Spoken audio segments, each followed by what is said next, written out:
BJP पक्षरु Gopinathpur सामाजिक सम्मिलन सरकारक लोकाभिमुखी योजना को लोकंक पाखरे पहुँचाऊछु। आमे काम बांटुनु कि क्या विरोध करूना बोली सांबादिक सम्मिलन करी जवाब देइछंती बीजेपी कर्मकर्ता।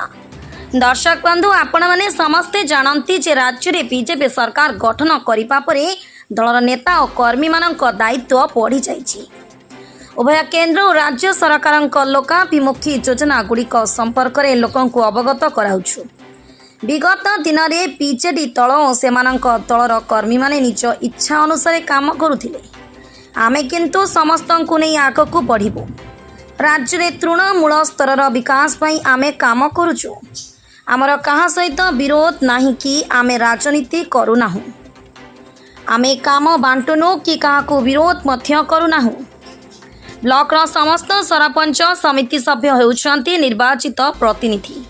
सेमाने कोनोसी दलर नुहंती सरकारक योजना गुड़ी को लागू करने को सेमाने मध्य उत्तरदायी। तेणु समस्ते मिलमिशि सरकारक विकास प्रक्रिया को आगे नेबारे सहयोग करंतु बोली आह्वान देइछंती शासक बीजेपी दलर कर्मकर्ता। किछि दिन तले शासक बीजेपी कर्मी विरोध में ब्लॉक सरपंच समिति सभ्य सभ्या माने विरोधकार करने सहित बीडीओ एवं जिलापाल द्वारस्थ होते। यार जवाब देवाकू जाई चंपादेईपुर पंचायत गोपीनाथपुर एक सांबादिक सम्मेलन आयोजन करिसेंती लांचीगढ़ ब्लॉक बीजेपी कर्मकर्ता। एथिरे पूर्वतन सांसद प्रतिनिधि लक्ष्मीधर संतोष राय, विश्वनाथपुर मंडल सभापति तुलसी माझी, लांचीगढ़ मंडल सभापति नरेंद्र बेहरा, कृषक मोर्चा सभापति कंदर्प नायक, बीजेपी नेता अनंतराम प्रधानी, देव पटेल, गौतम नाग, रामचंद्र मुंडछिना, अमरेश बुधिया, भगवान राउत, प्रमोद विभा प्रमुख उक्त सांबादिक सम्मेलन में सामिल होते। लांचीगढ़ मलय बेनुआ रिपोर्ट।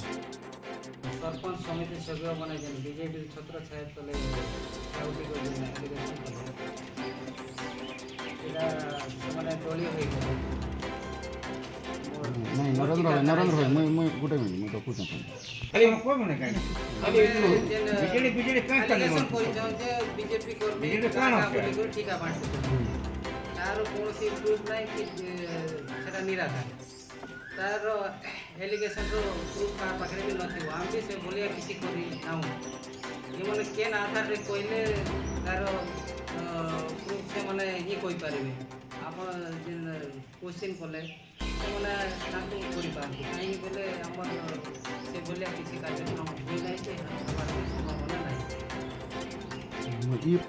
प्रमाद न्यूज।